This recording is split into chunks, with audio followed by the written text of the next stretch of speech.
Hey, everybody. Welcome into the Big Factor here on the Big Play Sports Network. Ryan, Tyler, Jack O'Rourke, Nick Padone. It is Thursday, March 6, 2025, and it's snowing outside. You know, guys, yesterday I felt really good. It was sunny out. It was damn near 60 degrees, and then you wake up today and it's snowing again. I looked at the forecast, though. Next week, a lot of days in the 50s and 60s. I'm hoping this is kind of one of those last-ish snows. You know, everyone really get says into the warm waves. Everyone says fake spring. Maybe this is just fake final winter. Fake final winter. I hope so. I think so. Yeah, that's where my head's at right now. What did Puxatawny Phil predict? He predicts 6 extra weeks of winter, right? I believe so. Yeah. Was that about 6 weeks ago? Yeah, but Donovan Mitchell predicted playoffs, so I think we're all good in Cleveland. What's Phil's clip? Does anybody know Phil's clip?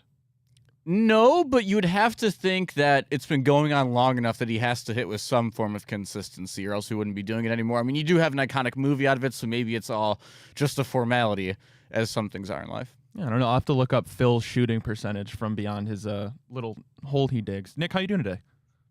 Not too bad, man. You know, yesterday I was wearing shorts outside, shorts and hoodie weather. Like that's goated Midwest, Northeast Ohio, Big Ten kind of weather is when you could go out there with just some shorts and a hoodie on. This morning I wake up, snow back on the ground. So you guys know me, woke up, dusted off Google Flights. We got a flight booked, baby. Less than a month to go, and I'll be in sunny California. So I've still never been to California. That's on my list. I've never been west of St. Louis before. I've never been west of St. Louis, huh, Jack? Yeah. Yeah, funny. Maybe we'll talk about that. I've never been west of Arkansas. I've been to Arkansas, believe it or not. Arkansas is a good. That kind of threw me off, Ryan. I don't really think of west when I think of Arkansas. Well, that kind of threw me. It's not that west. No, I'm not coming for you, but yeah, it's an hour behind us. Okay. Nick, I was the sports reporter for the News Record, the school paper for the University of Cincinnati. It was like the first week of the regular season. This was coming off the heels of Cincinnati being super good, so they weren't as good, but they were playing Arkansas at Arkansas, and I was able to go. It was a cool experience. How was Fayetteville? That they had who was the receiver that they had then? Traylon Burks never amounted to anything in the NFL. But I can't remember if I think this was the year after. I don't believe he was there. KJ Jefferson was their quarterback. I think he's at UCF now. Yeah, he was at UCF last year. I don't know if he still has eligibility or not, but it was cool, Jack. Like the Razorback Stadium, huge. Yeah. First thing you notice is it's huge. It's an SEC school, so like. Yeah. I mean, we were able to go to some of the, like, just walk around. There was a big frat event that they were getting initiated. Like, the SEC girls do it different. They're wearing dresses to the games and shit, like boots, cowboy boots. It's like Ole Miss, yeah. Yeah, I mean, I was a big fan of it. Because I was thinking sick-ass about Razorback statue right in front of the stadium. It's super cool. I have seen that before because Coach Freeman is taking the boys down to Fayetteville next year. So that was like vaguely was thinking about going to that game just because, like, when would I ever go to Arkansas again in my life? So I'm glad to have your opinion now on this matter. Yeah, a really cool place if you get the chance. I would recommend it. First Walmart was in Arkansas. That checks out. I believe that. No Google needed. Yeah, there's. It was interesting. It was it's one of those places you go to and you're like, I'll probably never be back here. Yeah. Like, why would I ever in a million years go to Arkansas? You know what I mean? It was cool, that's though. where my head was at. Yeah, I mean, it was fun. Traveling's always fun. Good for you, Nick. I'm glad you're being able to go to California. That's cool. I want to go there. Is In-N-Out, I think we talked about this, but isn't it overrated, is what I've heard? It's super overrated. I don't like it at all. Like, I was just in Arizona for spring training, and like my girlfriend and then the other couple that I was with, like that girl was just jonesing for In-N-Out, and we actually never made it. Just because, like, there was... once, like, you guys got to just trust me when I say, like, once you try it once, you'll have it and then it'll be like, I get it. You know, like, it's just not that good. Yeah. Yeah, we got Galley boys here. I don't need to travel out to California to have a halfway decent fast food burger. There's no reason. The Galley boy clears it every day of the week, twice on Sundays. Love that opinion. It is no comparison. All right, well, the guys, Deshaun Watson's contract, we'll start there. It's the gift that keeps on giving. News broke this morning from Field Yates. Browns restructure the contract, clearing nearly $36 million in 2025 cap space. This was more than expected. This is, the fourth time now that the Cleveland Browns have restructured Deshaun Watson's contract. I believe we paid off most of it. I believe we own like a $42 million left to pay Deshaun Watson on this bad boy. And then we can finally get over this Deshaun Watson stench, get him out of Cleveland forever, and hopefully he'll never step foot in this city again. Nick, your thoughts? Yeah, I mean, can't we just give him a $50 massage envy gift certificate and throw them in the lake at this point. Like, I mean, they're Our lake's dirty enough. yeah, dude. Like, I can't believe that this is still going. I thought that the Browns and Jack Duffin and all the OBR guys kind of had it laid out like years ago that worst case scenario, no, this was the offseason that they could potentially cut him. That's honestly what I would have done. I don't understand why he's still rehabbing in Cleveland. I know that might be hard to believe for some people, but like he's still in Cleveland right now rehabbing, and I just don't get that. I think when you're looking to kind of reset the culture a little bit this offseason, whether it's a vet QB, whether it's a rookie QB, whatever they decide to do, I don't get why you would still want that guy around. I know he hasn't necessarily been the big bad villain that Cleveland fans and some of the media have portrayed him out to be. In the locker room, he's actually somehow moderately liked. But I just think that like any sort of friendship or relationship that he's going to create with Shedeur Sanders or Cam Ward, like that's just more of a distraction than anything. Like he's not really a part of the team. He's injured himself now twice. He's certainly not part of the future. I mean, it's agonizing that we're finally almost paid 4 out of the 5 years of this thing, and there's still $46 million to go. I personally would just give them the NBA treatment, what they do with disgruntled NBA stars or NBA stars that have kind of lost their shine at the last year of the deal. Hey, just stay home. Stay home, go to UCLA, do your training, do your rehab there. If you need some of our resources, some of our doctors will they gladly provide them maybe, but just go away is kind of where I'm at with this whole thing. Yeah, that's where it has to be with this whole thing also, because I'm still under the working assumption that the Cleveland Browns will draft a quarterback this year who is going to be the future of the organization. And it's like, you'd hope, you'd hope at least, but wouldn't you feel a little bit awkward if your ex was in the room with take away all the baggage of Deshaun Watson, just in general, like having your old quarterback and your new quarterback in the same room? It's a very odd dynamic in the first place, adding in, without even adding in all the shit he's done outside of that. Yeah, well, hopefully we'll get rid of him soon. That's good news. But it seems like the only real good news that we've gotten so far in this long offseason as we're headed towards the draft is Joel Bitonio. He announces he is coming back to play another year for the Cleveland Browns. I assume this will obviously, I guess you never know, but be his last year. 7-time Pro Bowler, 2-time All-Pro first team, by far the longest tenured Brown by 4 seasons, guys. Good news for the Browns. Left guard is secured next year. I feel bad for him for coming back, honestly. That's my first thought is I was kind of shocked that he was coming back in the first place. Like, my mind always goes, if you're going to announce that I'm considering retirement, that's probably what you're going to do. Like, why would you come out and say it if you're going to end up playing? Ultimately, I know it's a decision and it takes time to go through in your head. But yeah, I mean, it doesn't really change much. I mean, you weren't going to go for it this offseason anyways. Not like the $10 million or whatever he's going to make is really going to impact your long-term plan. So I guess it's nice to watch a Browns legend a couple more times. Well, if like for Joel Bitonio, I thought he was going to retire too. But then once I saw the report, I think it was Mary Kay Cabot that said he's still really considering it, coming back to the Browns. He's going to let him know soon. And obviously he did. The news came out yesterday. If you aren't sure, then you're not retiring because you can't come back at your age of Joel Bitonio. If you still feel like you have football left in the tank, go play. You can retire next year, and what's the difference? You can't come back. You can't retire and come back if you're a guy like Joel Bitonio. And as bad as it is, I mean, listen, you've dedicated your life to football. I mean, if you feel like you have enough in the tank for one more year, I say go for it. Unless, like, bearing injuries. He got out of last season healthy, which was a good thing for him. I mean, I'm just happy that he's back. Another guy in the locker room to kind of, get you through these next couple months of the offseason when you bring in young guys. I don't think Zach Zinter is nearly ready to start for the Cleveland Browns in any capacity. So this is like the first good news Cleveland Browns have had in a while. Yeah, I think, and like, this is news that Browns fans should actually be excited about. Listen, I'm bringing back a, mid-30-year-old guard is usually not the move that gets backflips, especially for a team that's looking towards the future like the Browns are. But if nothing else, this tells you that, like, okay, whatever plan they propose to Miles, I have to believe they also propose to Joel Bitonio. And he maybe believes in that plan a little bit. Maybe he believes that, hey, next year we're not going to go 0-17 or win 2 or 3 games. Like, he's going to come back and at least play for something. That, you know, this next season, Joel Bitonio will surpass $100 million in career earnings. He's been to the Pro Bowl damn near every year he's been in the NFL. He's been an All-Pro several times. I mean, had he had more playoff success, let alone a Super Bowl win, this is a guy that we're talking about, a no-brainer Hall of Famer.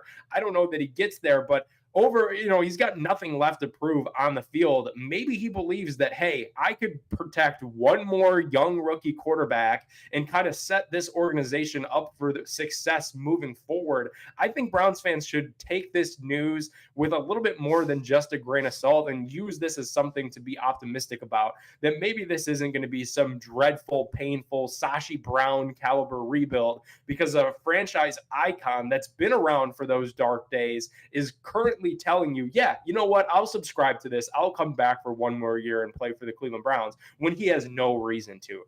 And Nick, you talked about playing for something too for Joel Bitonio this year. I think one important thing to mention as well is that he's only 6 starts short of Joe Thomas for surpassing the big great Hall of Fame number 73 for the most games played for the franchise since 1999. I wonder if that was like a couple marks short. Maybe he did miss a couple games to start his career. Do you guys think he would have come back if he already had that mark? Like, do you think that's why he's sticking around? I don't know. I know for sure, like, he consulted Joe Thomas, and those two are very close about making a decision on coming back to Cleveland. So I think he kind of factored in everything. Kind of the trajectory of the team, his legacy, what he has left in the tank. You know, like last year, while you saw some signs of maybe a little bit of a drop off, like, he wasn't garbage. So I think he probably factored in everything. One more year in the brown and orange for Joel Bitonio, and then he'll be on the awesome. annual Browns cruise with our guy Josh Cribbs in Hanford Dixon. All right, we got to take a break. A legend. When we get back, we got to take a break. DK Metcalf requested trade. Joey Bosa cut. Tyler Lockett cut. Max Crosby getting the bag for the Raiders. We'll talk about that more when we get back here on The Big Factor.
Hey, everybody. Welcome back to The Big Factor here on the Big Play Sports Network. Ryan Tyler, Jack O'Rourke, Nick Padone, and we're brought to you today, like we are every single day, by our great friends at Fairway Ford, Ohio. Fairway Ford is the largest Ford truck dealership in the state. They have the largest selection of Ford F-150s and Super Duty trucks, and they won't be beat on price, guys. Don't let a short drive to Canfield, Ohio prevent you from saving thousands. Yes, that's thousands on your new truck. Fairway Ford is the largest inventory of new Ford trucks, lowest pricing, and the same hometown level of service. Visit fairwayfordohio.com. That's fairwayfordohio.com. God, I cannot wait to get over to Canfield and shoot some content, do a live show, getting those trucks. The amount of trucks that they have, like, acres. We talked about it, acres. Mike just celebrating his 6-year anniversary there. Shout out Fairway Ford Mike.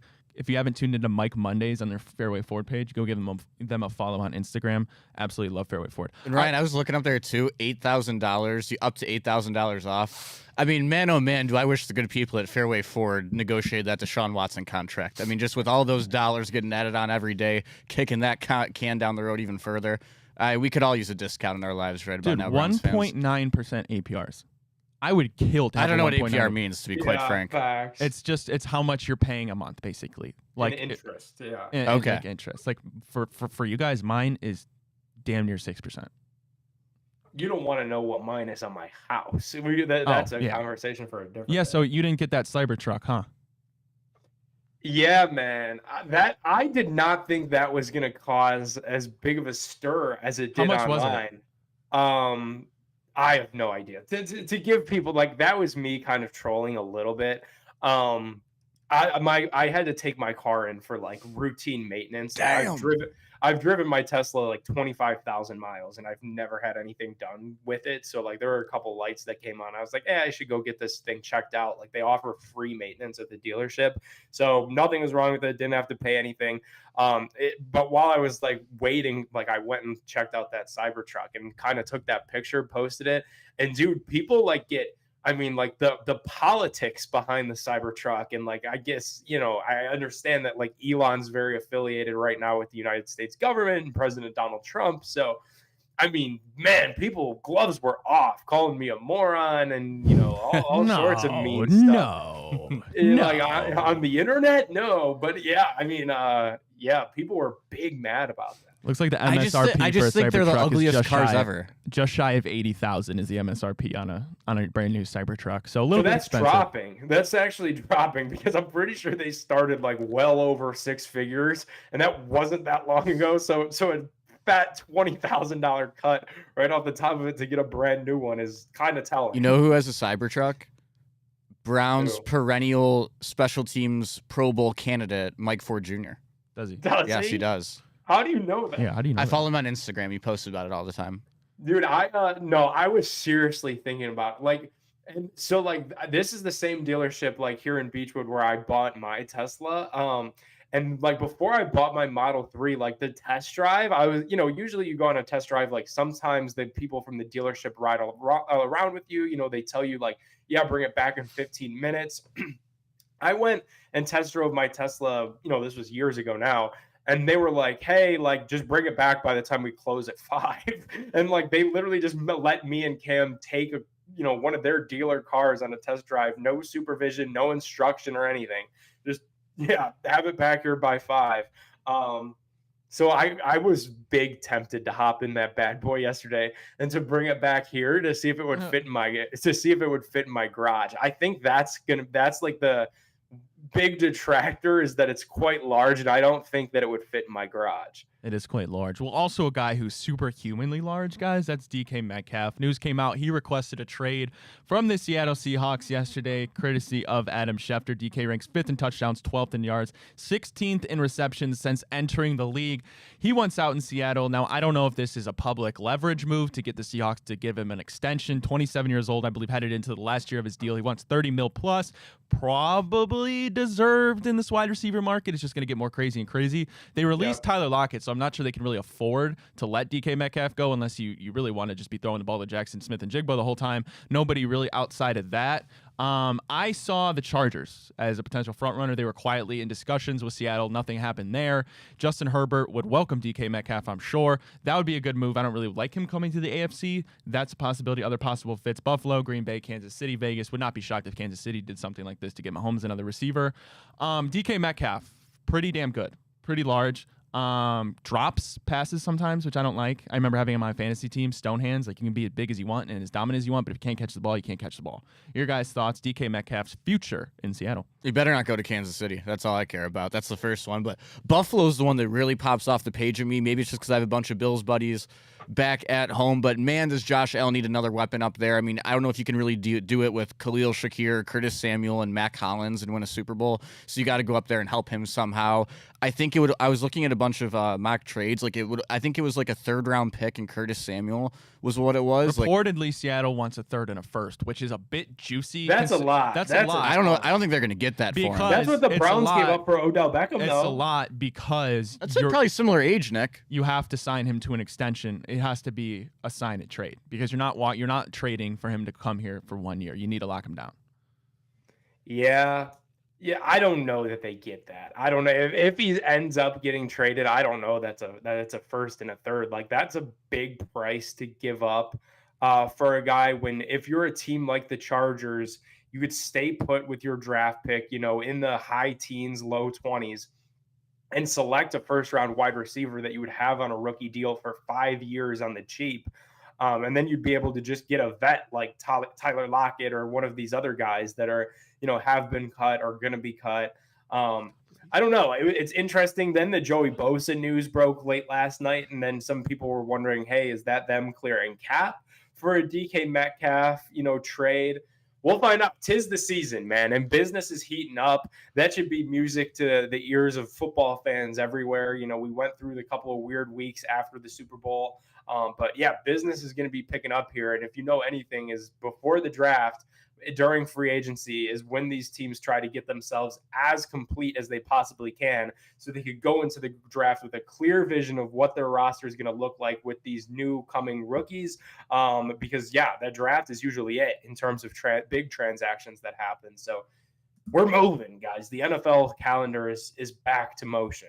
Do we think Uncle Pete Carroll maybe has a reunion with his old stars? Maybe a little Russell Wilson, DK Metcalf out at Allegiant Stadium? I saw they're not interested in Russell Wilson, which is a little bit of a surprise to me. I mean, when your quarterback when the only quarterback on your roster is Aiden O'Connell, you'd think he'd be kind of interested in anything. But yeah, they're not going to be bringing back Russell Wilson in Vegas. So yeah, maybe Metcalf with some unknown quarterback, since they're in the mood to hand out money. Max Crosby just got paid, so maybe. Yeah, and I don't know if DK necessarily, not that he has a choice, but would want to play with Russell Wilson. A name I haven't seen is the Cowboys. Right. They just cleared up cap space. You have Dak Prescott signed to this fat deal. You need to get a wide receiver there to pair with CeeDee Lamb. I thought that was interesting. I feel like I think him or Cooper Kupp will end up in Dallas. The Dallas just gave someone on defense a bag, though, right? The D tackle whose name I am not even going to try and pronounce. Yeah, it's a lot. It's a lot of vowels. That's all I can tell you. If you're Seattle, I think it's time to just embrace the rebuild. I mean, Tyler Lockett had been there since 2015, DK Metcalf since 2018, 2019. And like, you didn't do much with those guys when you had a quarterback in Russell Wilson.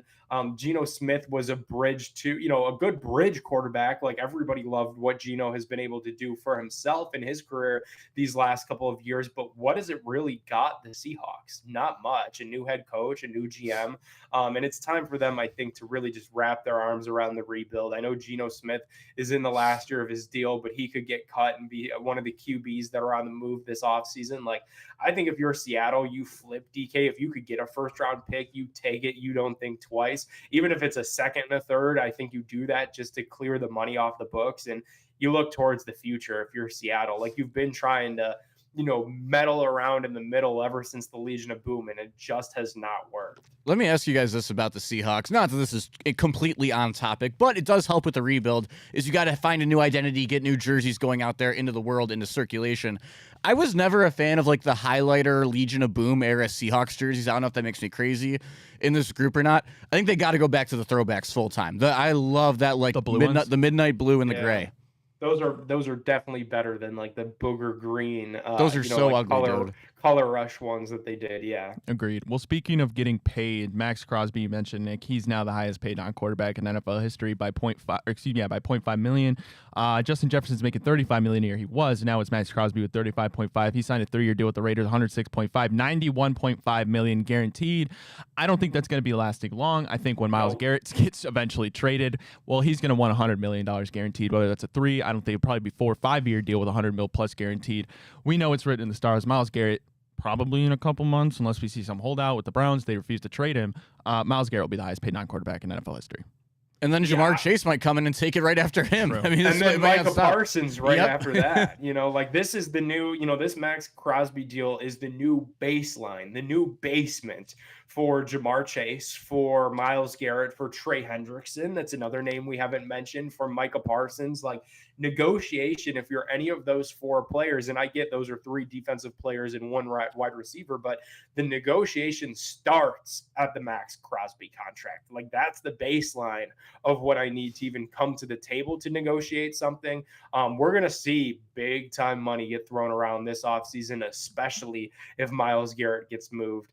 And that's, kind of feeds my point of it would only benefit the Browns. And I know fans might not want to hear this, but Myles has a little bit of leverage, and you're going to have to trade him to a contender that has cap space, because he's going to want and demand that extension right after. And he's not going to sign with a team like the Patriots. So they're not going to even make that move, give you the number 4 overall pick. Okay, because we're not going to extend him. We're going to have him for a year while we're also rebuilding, and then he's going to dart in free agency. So Browns kind of don't have as much leverage as I think some of the fans might think that they do. Well, if that Mark makes Davis, sense. Tom Brady, and Pete Carroll must have laid out a plan to old Max Crosby to get him to sign that fat extension. Wish the Browns could do the same. How about this? You live in Las Vegas, Yeah, and you're gonna get paid a lot of money. I'd subscribe to that plan. Yeah, that's pretty appealing, I suppose. Other quick hitters. I mentioned Tyler Lockett. He's cut. Sam Hubbard retires from the Bengals, and Joey Bosa cut from the Los Angeles This is a Chargers. surprise as well. Would Joey Bosa do anything for you guys if we get rid of Miles? Yeah, I'd be big on that. You know why? Because I think it would be less expensive than whatever this Myles Garrett extension is going to cost. And he's not the player of Myles Garrett ilk. Like, could we, this isn't even me being a Buckeye homer or whatever. But I would be interested in Joey Bosa because it's older. It's a veteran guy that's been around the block, that's won at the NFL level. He's been to the playoffs with the Chargers. While the playoff success hasn't been there, he's at least been there a bunch of times. The Ohio State success speaks for itself. And I think whatever the Browns look to do and build towards their future, you need a couple of vets scattered about to kind of continue to instill a culture. So if you could get Joey Bosa, Denzel Ward, and David Njoku, or your three guys that kind of wrap their arms around you while you sustain some growing pains with this rookie quarterback and the new offense and everything like that, I subscribe to that. Joey Bosa to Cleveland, I think makes a ton of sense. I would pound the drum for that almost. Well, if there's one thing I know Andrew Berry loves, it's older, cheap defensive linemen. All right, we got to take a break. When we get back, we're flipping it over to basketball. Cavs, they beat the Miami Heat. I have one more name for you guys, too. I have one more name. Speaking of older defensive tackles that were highly thought of that you could get this offseason on the cheap, keep your and another Cleveland guy, an Ohio State guy, so this will get clipped and people will love it. Keep an eye on Draymond Jones. That was a guy that the Browns thought very highly of just 2 seasons ago. They were in the market to pay him the massive bag that he ultimately got from the Seahawks. He was, really wanting to come to Cleveland. The Browns really wanted him. Keep an eye on Draymond Jones to Cleveland because that's a guy that the Browns could now get on a fraction of the cost than what it was. He's played great football for Seattle these last couple of years, but what I'm saying, the Seahawks are probably going to rebuild. I would keep an eye on the Cleveland kid, Draymond Jones, coming home in free agency, and I think that would be a move that would excite Browns fans a little bit. He's also a homegrown guy, but yeah, he's a freak. You put him next to Michael Hall Jr., and maybe now you got something on this D-line, even if you have to trade Myles Garrett. So I just wanted to work that in here because I heard through the grapevine that that's a guy that could be that's a free agency rumor that I haven't really seen anywhere, but he was recently released from the Seahawks, and I think some point next week or the week after could be a little bit of a reunion here for him in Cleveland.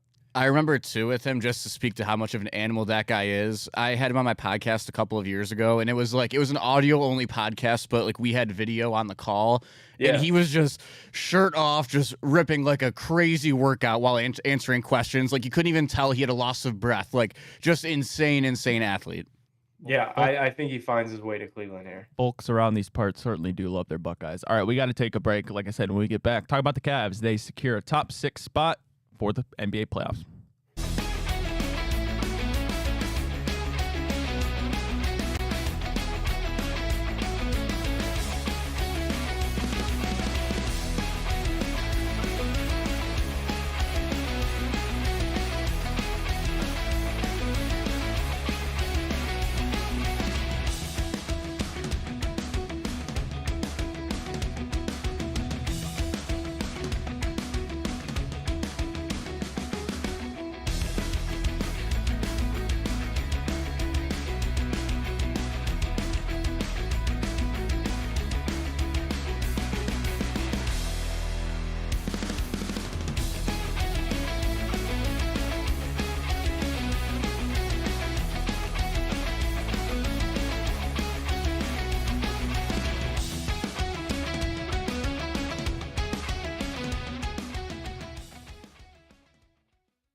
Hey, everybody. Welcome back to the Big Factor here on the Big Play Sports Network and Break. Jack just let me know he hit a nice little parlay at the Cleveland Cavaliers game last night. Oh, yeah? Yeah, I hit a 6-legger. It's been a long time since something like that has happened. Plus 800. We had Donovan combo, had Donovan rebounds. I think we had Ty Jerome threes, Max Strus points, and Cavs money line, something like that. Guys, it felt great. It felt great to be back on the high horse for once. Well, I'm glad your Right betting's before going well. March Madness as well, Jack. I don't want to tempt you with a good time here, but if there was ever time to get hot, kid, let it be now. It's got to be now. We balling like March Madness. It's time to go, fellas. Well, speaking of getting hot, Cavaliers take down the Miami Heat at Rocket Arena yesterday, 112-107. Cavaliers now 52-10, and they officially clinch a playoff spot. They can no longer be less than the 6th seed, so no play-in. That not even that was ever a thought. But the Cleveland Cavaliers have secured a playoff spot. Still, of course, the number 1 seed, best team in the NBA, guys. They're a massive 8 games ahead of Boston at the number 2 seed. 20-ish games left, maybe 20 exactly, if my math's correct. Cavaliers, great chance to be in the 1 seed headed into the NBA playoffs. I mean, this is huge for anyone that loves watching Craig Porter Jr. and Javonte Green play basketball because there's not a whole lot of season left. I fully expect that. Really, probably more so in about a week or two as you start to get whittle down to 10 games left in the year. I think you're going to see a lot of the core four. DeAndre Hunter maybe getting limited minutes. Ty Jerome also. Maybe a couple days off for those guys. So now it's nice. It's almost like those Indians teams back in the day who would get up huge on the shitty AL Central, and you could enjoy the last month of the year. It'll be really fun to be a kid. Not that it hasn't been really fun to be a Cavs fan, but we can take a mini break of stress for a while. I like that. Well said, Jack. And you look at the schedule. It's a I wouldn't be cakewalk. surprised. Is it? Yeah. A little bit. It gets a little weird in the coming weeks. They've got Milwaukee in Milwaukee this coming Sunday. After that, you got the Nets, but then you're in Memphis. You're at the Clippers. You're at Sacramento. You're at Phoenix. You're at Utah. At Portland. So a big West Coast trip right before a little homestand before the playoffs. So the West Coast trips we know are always tough. The first time that the Cavs had to do that earlier this season, they swept it. So like I wouldn't expect that. Like usually when you go out west, you drop a couple games. Even last night, I thought the Cavs looked gassed. I really have no idea how they won that game. I think these guys are definitely tired. It's a long season. We've been back now a good handful of games after the All-Star break. Like I think these dudes are tired. They need a little bit of rest, and I think the coaching staff, Kenny Atkinson, is going to find a way to work that in here the next couple games because you're going to have an opportunity to do so when you go out west, get some sunshine, and chill out for a little bit. Cavs win streak, I believe, up to 12 games now. 12, you haven't lost since trading for DeAndre Hunter, which means you haven't lost since All-Star break, I believe. That's incredible in itself. But the schedule you mentioned, you got the Bucks coming up. You still have 2 games with the New York Knicks. But, I mean, other than that, a West Coast trip you mentioned. You got the Clippers twice, Sacramento, you mentioned Memphis.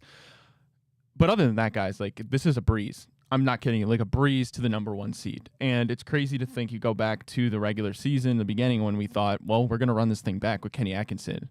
Expectations were still high. I mean, you were almost to the Eastern Conference Finals. You lost in the second round. Now it's Eastern Conference Finals. Like you never want to get too ahead of yourself, but I can't imagine a scenario where the Cavaliers aren't at least playing Boston in the Eastern Conference Finals. And I'm damn confident. I understand you didn't have Kristaps Porzingis when we came back and won. But guys, this Cavaliers team is built. So let me ask you guys this, because I had this conversation at the game last night. Obviously, the expectation now, as you said, Eastern Conference Finals, maybe even better. You want to go and get to a finals. You want to beat those Boston Sons of Guns. If there's a world where, let's say, we lose in the second round to, I think it'd be Milwaukee, probably like Milwaukee, Indiana's the 4 or 5, I think, right now.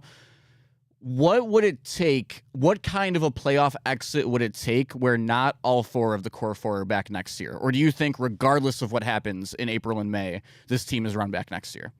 No, it's way too early to talk about. I think it depends how it looks. Like if if it's you run into a good team like the Knicks in the semis, before you even get to the conference finals, and it goes 7, the core 4 is awesome, but DeAndre Hunter, Max Strus, Ty Jerome, fall apart. Those are all 3 guys that were important pieces of what brought you. Then I think you probably have to just run it back next year. But if it's one of those situations where like Darius disappears or Allen disappears, that I'm with Ryan. I think this team, like now that you're the 1 seed and you've kind of dominated this, the one thing that the haters, I guess, could say about these Cavs is don't be the 2015 Hawks.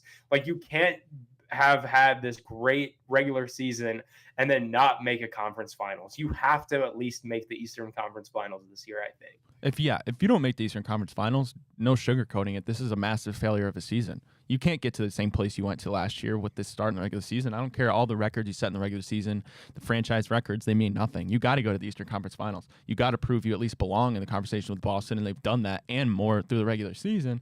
But honestly, ultimately, it just matters if you're doing that in the postseason. Kevin Love making his return yesterday to Cleveland, a cool tribute video to Kevin Love. His jersey going up in the rafters in Rocket Arena eventually. He says if he makes the Hall of Fame, he wants to retire, or go into the Hall of Fame, I should say, as a Cleveland Cavalier. I think that makes sense. I guess before we get into this, guys, I think I know the answer for both of you. Deserved for his jersey to go in the rafters? Absolutely. I think so. I mean, Bingo Smith is up there. You've got to put Kevin Love up there. I just, some of the revisionist history last night was funny, like tribute video, jersey, everything deserved. But let's not pretend like there weren't some rough days with Kevin Love where he was, purposely throwing the ball to the other team, when he was sitting in the locker room by himself with his arms crossed, when he was throwing Colin Sexton under the bus to the media, when he requested a trade 1 of 4 times during his tenure in Cleveland. Like, Kevin Love's time in Cleveland was not a walk in the park. Like, while it was successful, they won a lot of games. They, made it to 4 straight NBA finals. They won the 2016 NBA championship. Like, specifically his tenure in Cleveland was turbulent is the word that I would use. Deserves to have his jersey in the rafters, deserves, the legendary status for sure. But I don't think it goes without bringing up that there weren't some turbulent moments along the way. Does 13 go up also? So I personally would put Tristan. Because so this is where I had this conversation earlier today, actually. The NBA is very emotional. The one guy I always go to is Udonis Haslem. Not a great basketball player, but how much he meant to the Heat culture. He's going to get his jersey in the rafters. He's been there for, 2 decades almost, it seems like. Maybe, honestly, is that long. He's going to go up there. And when I look at guys like Kevin Love getting his jersey, obviously Kyrie will. I want to say if you go back to the 2016 championship, if you can unequivocally say that player on the roster, we wouldn't have won without him. And, of course, that's the Kyrie, LeBron, Kevin Love. Can you say that about Tristan Thompson? I honestly think you can. Think so. I think you can. So if you're putting Kevin Love up there, Tristan Thompson now a couple stints here, I think you probably make that move. Does anyone else from we'll say the LeBron era, we'll just go LeBron era, make it up to the rafters? No. I don't even see who you can make an argument for. I saw some people Williams. saying last night J.R. Smith. No. But he's if there was a rafters for fan favorites, like, yeah, for sure. Like, him and Delly get love. Delly, Anderson Varejao, like even Jetty Osman probably finds his way up there, like in the fan favorite jersey retirement section. But I think in the actual Cavs, like, nobody should wear 13 in Cleveland ever again. I mean, you don't win the 2016 NBA Finals without him. He was a double-double machine, but the fact that he was an offensive rebounding machine, and that was almost like that was a weapon for the Cavs. The fact that they were able to do so many things at the perimeter and match some of the volume that the Warriors were shooting from outside, because you had a security blanket that nobody was able to clear the offensive boards like Tristan, to give LeBron another look, or to for him to just put it right back up there himself. Like, I don't believe that you come back from down 3-1 without Tristan Thompson. And he's a guy, classic, and kind of leans into my side of the debate of why I think LeBron's the GOAT. Like, if Tristan Thompson never met LeBron James, we're not having this conversation. Like, LeBron unlocked a new iteration of Tristan when he returned to Cleveland in 2014. But I ultimately think that version of Tristan is what finds him up in the rafters. Like, Tristan deserves to have his jersey retired, I think. And I still have to say it every single time that Tristan Thompson comes up, and I will say it every single time he comes up on the show until the show goes off air one day. And that is, I can still not believe that he switched his dominant shooting hand in the middle of his career. I think that is one of the most impressive athletic feats of all time, that you can do that after playing basketball your whole entire life. And he's been in a Cavs jersey just forever. Yeah. Too. Like, I mean, he's our generation's Mr. Cavalier, if you really think about it. And he probably will be back in that role one day. I could definitely see a media career for Double T. Yeah, for sure. Yeah, him, Richard Channing. I mean, you saw the pregame Yeah. messing around with Richard Jefferson. I mean, that was such a close-knit group. Kind of like how the Cavaliers, I mean, the Cavaliers Yeah. are damn super Yeah. close this season. A lot of parallels there. Hopefully the championship will be another parallel at the end of this year. All right, we got to take another break when we get back. NHL trade deadline coming up. Yeah. Jack, you got all the news and notes we need to know. Shout out the Blue Jackets, Jack, for winning against Detroit in that game outside in They Columbus. I want to get your Yeah. thoughts on that because I know you weren't a fan, but they still won. We'll talk about that and wrap this bad boy up on the other side of this break.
Tomorrow, March 7th, 3 p.m. Eastern Time, the NHL trade deadline occurs. Jack, give us the tea, give us the lay on. What do we need to know headed into the NHL trade deadline? Yeah, so I want you guys to. Oh wow, my There you thing go. went out for. Yeah, there we There go. Woo, sounds good. Think about that Luka trade that took place a couple of weeks ago in the NBA. This happened in a way not quite Luka's level of stardom, but there's a player named Mikko Rantanen who's definitely a top 10 player in the league, international star, and he was with the Avalanche, who had a very solid core, won a Stanley Cup, was there for probably like 6 years. Awesome player. They decided to move on from him a little bit earlier in the season and send him to Carolina, and Carolina's like the Milwaukee, I would say, of the NBA. Like they're a very, like, they got one big star and they kind of like mesh the parts around him to make it work outside of that. But that move didn't really work for Rantanen. He's struggled since he's been with the Hurricanes. So now they're reconsidering trading him. So the number one name at the trade deadline in the NHL this year has already been traded this season, and that's Mikko Rantanen. It's looking like he's either going to go to Dallas or Toronto, most likely, depending on who can clear up more money between those two groups. I know Jason Robertson's a bit banged up, so maybe Dallas would make more sense. Then the other two big names people are talking about, one is a lot more likely to be moved than the other, but two guys who have been in their place their whole entire career, that's Brad Marchand and Sidney Crosby. There's always going to be rumors of Sidney Crosby moving on now that the Penguins are so bad, but Brad Marchand definitely the name who's more likely to be moved. Hey, how active are teams at the NHL trade deadline? Like, through sports, there's different levels of activity in the trade deadlines. NBA, there's a lot. Football, kind of. How's it like in the NHL? It's weird. I would probably say it's like baseball, where you're seeing a lot of moves, but almost all of them primarily are like fixing up like your third line maybe, or your last defensive player. Like you're kind of making sure the nuts and bolts of your roster are in order, more so it is than you're going out and just changing your season at the deadline like you might see in the NBA more often. So I would kind of say it's right in the middle. But there are years where big names do move, like when the Blue Jackets upset the Lightning in the first round that one year. It was kind of like, hey, let's get good randomly, and they just traded for like 3 or 4 stars at the deadline. All right, well, last Saturday was the Stadium Series, Columbus Blue Jackets versus the Red Wings. Of course, CBJ, they get the win 5-3. Awesome honoring of Johnny Gaudreau. You saw his wife up there talking with the media. Emotional night. Columbus Blue Jackets get the win. But, Jack, you weren't a fan of the Stadium Series. Yeah, I'm just not a fan of the Stadium Series in general. It's nothing to do with that specific game that took place, but the biggest story of the night was Johnny Gaudreau, and you're totally right. It's kind of starting to seem like that's going to be a story. I mean, obviously it's built off of tragedy, but it really seems like that team propelled from a bottom 3 team in the league heading into the season, as most people thought they'd be, into most likely a playoff team. So it's going to be kind of cool for the Columbus City to really rally behind this group. We've never really been put in this position before. Like, could you think about, we sit here and talk about Donovan Mitchell and Jose Ramirez and Nick Chubb every single day. It's a way different world when like the star player that your city revolves around passes away, Like So that's he was something by that far the number one player in Columbus. Yeah, I mean, they were like, when they went out and got Johnny Gaudreau, it was like terrible roster, middle of a rebuild, and they randomly went out and signed the #1 name in free agency just out of nowhere. No one saw it coming. He meant a lot to the city. He was the first time they've ever really gotten a star to stay there. I mean, guys like Rick Nash was there for a long time. He's their best player in franchise history. He moved on at the trade deadline when he couldn't figure out a third contract there. Artemi Panarin, Sergei Bobrovsky, those guys left the first time they had a chance. It was really, really cool for that team and really that franchise, because they've kind of struggled down there in Columbus, to be honest, to have a guy who would stick and be with them. And yeah, I mean, to have him pass away is just unimaginable as a sports fan, as a human being, as a brother, you know? So, I mean, it's terrible, but you really got to hope that it's going to propel the city into the playoffs, and maybe something magical will happen in Columbus this year. Who knows? Yeah, looking at the playoff picture, Jack, how far are we out? Are we in right now? Columbus is, I think, like 4 points in right now in the wild card race. They're looking like they're kind of like the Pistons, where it's like they're 85% chance looking good. We're going to the playoffs. Hell yeah, man! Good for Columbus, man. Good for I gotta Columbus, watch yeah. more hockey. Good for them. All right. That's it for today. We got to head out of here. Happy Thursday, guys. Enjoy the rest of your day. Huge shout out to Garage Beer. Huge shout out to Fairway Ford. Go down to Canfield, guys. Such a short drive. You save thousands of dollars on your new vehicle. Largest selection of Super Duty trucks. We'll be back tomorrow on The Big Factor. Same people, same time for a Freaky Friday edition. I got an idea for you guys. I'm in studio tomorrow, boys. Wow. Even better than this might work out well. I'll tell you about it when we get off break here. But everybody have a wonderful rest of your day. And we'll catch you tomorrow, 10 a.m. Same people, same time.